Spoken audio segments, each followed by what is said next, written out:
the power of cinema is going to meet the urgency of climate action.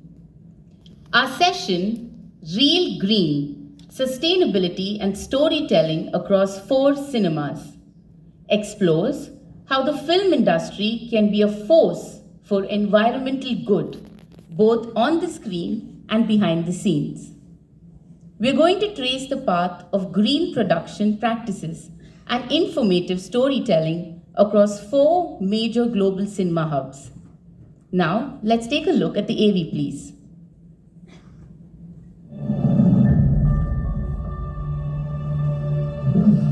I grew up in a perfect environment. There was a river, there was farmland, there was forest. So we were, as community, were dependent on each other. Hi.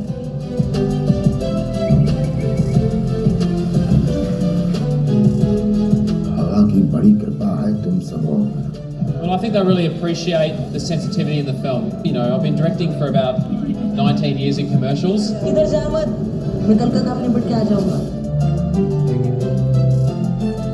Pues que a veces pues no todo el mundo estaba preparado en su momento para verlo. Ahora, por supuesto, pues el público es mucho, ¿no? Estamos acostumbrados a ver de todo y yo creo que ya es más complicado sorprender. In 20 years back, it was like deserted, and it's green now. It's thick forest, which is created by community only.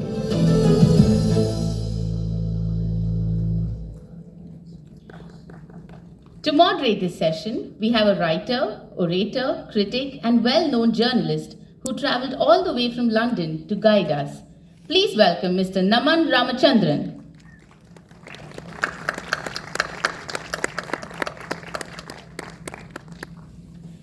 As the host country, we are truly honoured to facilitate this critical dialogue between India, our focus country Japan, our spotlight country Australia, and our partner country Spain, represented by 4 leading figures from their respective industries. Representing India is Mr. Nila Madhab Panda, a national award-winning director known for pioneering socially relevant cinema focused on the environment. Please let's give him a big round of applause. From Japan, we welcome Ms. Mina Moteki, a dedicated producer celebrated for championing independent cinema who sheds light on what it means to be truly green within the Japanese film industry. From Spain, let's welcome the incredibly talented Saura, who is celebrated for a powerful voice and deeply moving performances. And joining us all the way from Australia, Mr. Garth Davis, the acclaimed Academy Award nominated director whose commitment to responsible filmmaking provides a powerful perspective from the Australian film landscape. Dear guests, thank you so much for travelling to be with us here today. We're ready to learn how to make our films and our planet a little greener. Over to Mr. Ramchandran. Thank you. So I have a lot of questions, but we need to leave some time for audience questions as well. So the first question is for all 4 of you. Across your industries, what does sustainable filmmaking actually mean today, beyond the buzzwords? Let's start with Mina. Hi, my name is Mina. I'm from Japan and I'm a producer. Thank you, first of all, for having me here today, IFFI, and it's such an honor to be here.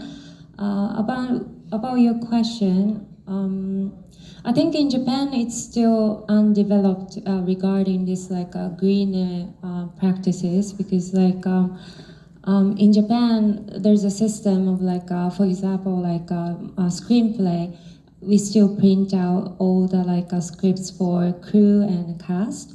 So whenever it comes to a production, it's a lot of waste we are still making. So even though the filmmaking in Japan is really strong, but still in terms of greener practices are still weak. That's I would feel. So to improve that, I really believe that small things is really important.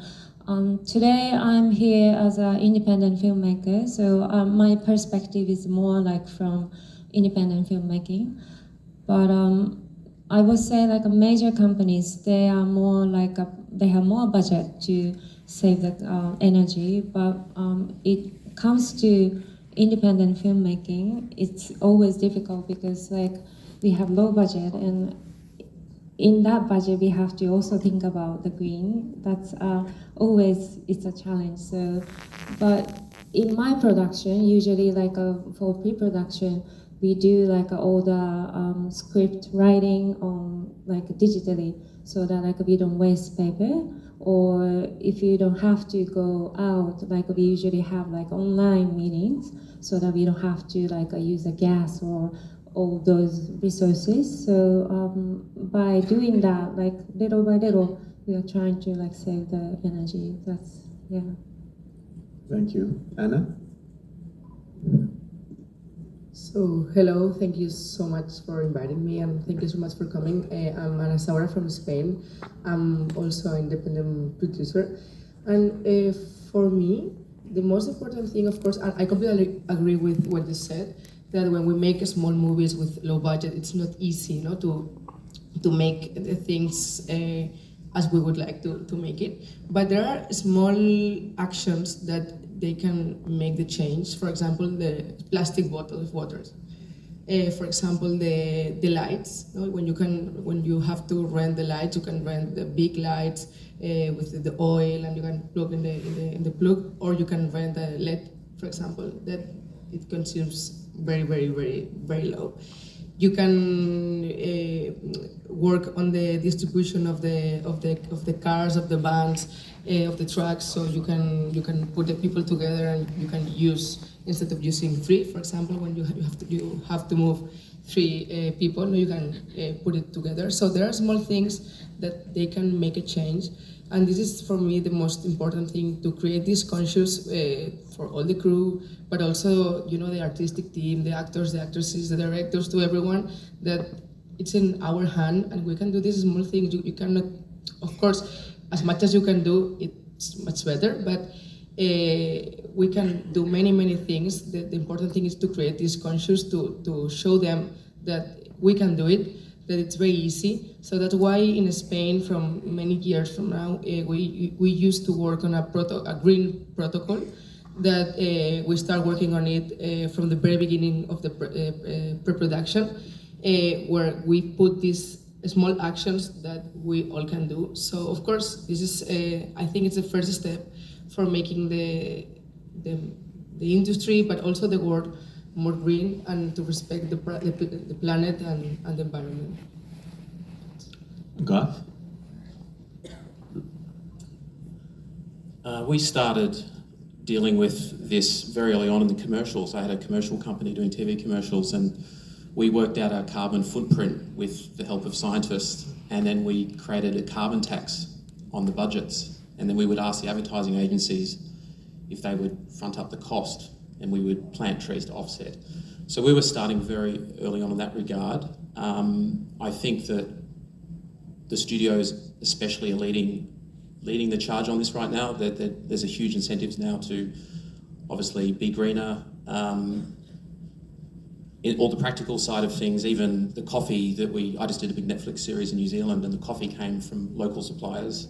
So like trying to get the food and the resources from local people. So all of that is well and truly, it's changing rapidly.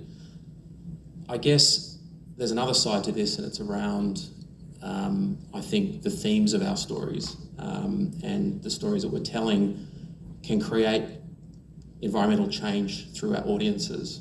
So I'm a big believer in bringing an audience back, connecting them back to the landscape and to nature, reminding them of that very beautiful relationship that we have with it. And I think I think that this is what we've been talking about. Back in Australia, we've been talking about we need to put an environmental lens on our stories. Like, even if it's just subtle, it doesn't need to dictate or drive the story itself, but in the subtleties of the storytelling or the textures of the story, that can have huge impact because it's going in and you're normalising it. Because the people that are trying to stop change are very powerful, but they're a minority, but they've got the biggest voice. So the only way, there's like 90% of the world want to change. So I feel like if we can normalise it and empower people to make the changes within their own life, that's very powerful too. And Nila? Namaskar. Well, I think I'm very happy to hear that because Australia is doing a lot. And I was about to talk about that, the sustainable incentive. Also, making production house responsible for carbon footprint. We all love cinema. We are in a glamorous world. It looks beautiful. But behind that, the kind of mess we live in a production is insane. I always compare that with processed food, which looks beautiful, tastes well, but there are a lot of harmful elements in that. Similarly, cinema, you see that beautiful screen, large cinema, but behind that, there are a lot of harmful elements. The kind of wastage we do. There was a beautiful study, a medium budget film in Hollywood or Bollywood. They leave about 650 to 1,000 tons of garbage. Imagine the carbon footprint we leave. So, bigger film, bigger Hollywood film, when you see, you enjoy.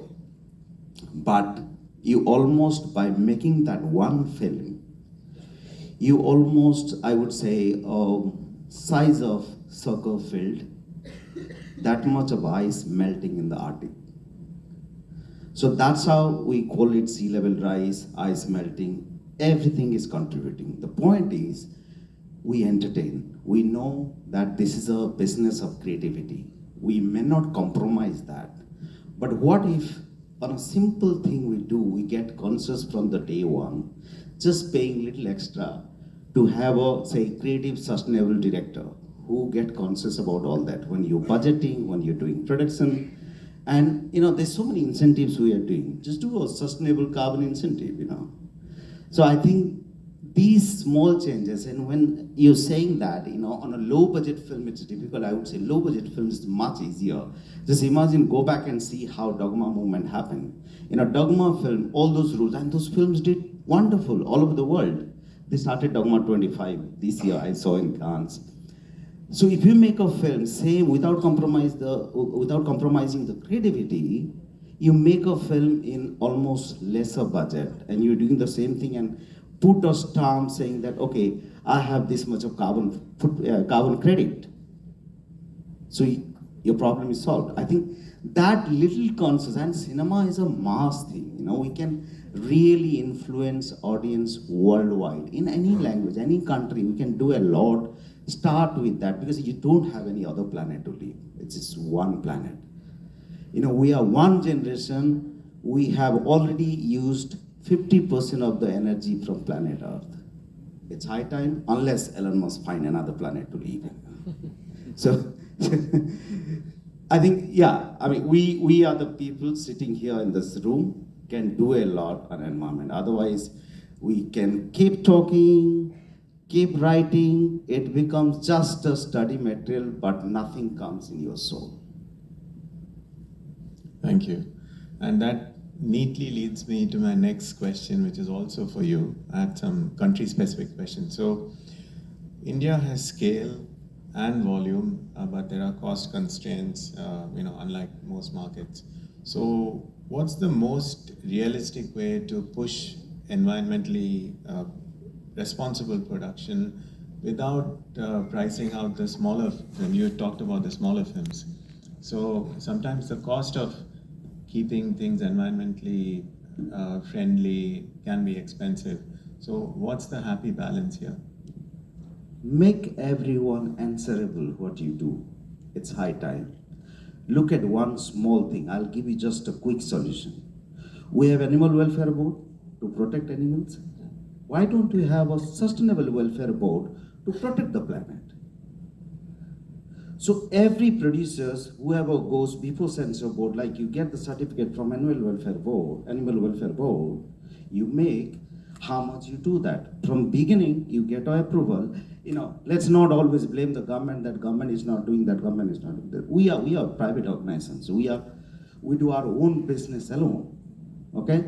These smaller things, when you, before going to production, like before using an animal, you take a permission from the Animal Welfare Board saying that, yeah, I did a film. This is Lakshmi, camel, her health condition is this. Till I finish the film, then I generate a certificate with doctor's permission saying that, okay, she is fit and fine. Then only I get a certification from Animal Welfare Board. Why don't you make? That's a very simple thing to do. And why can't we do this? We are all human.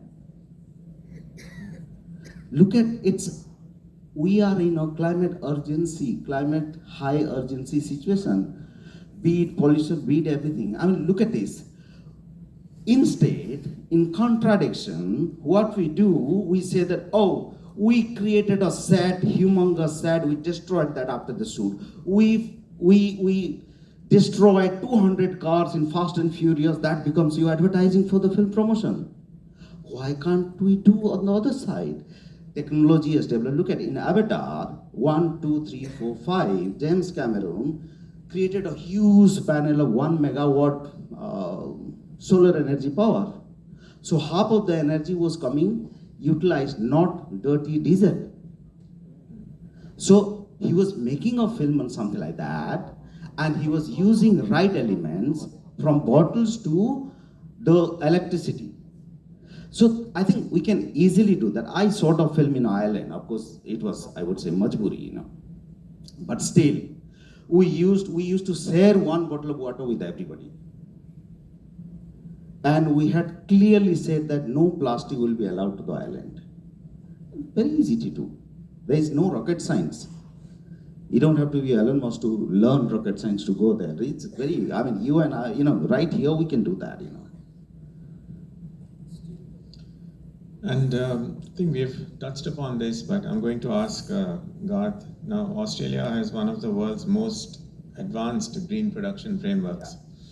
Which of those standards do you think are actually exportable to high volume markets like India, which makes 2,000 films a year? God, I'm not an expert on that. I don't know.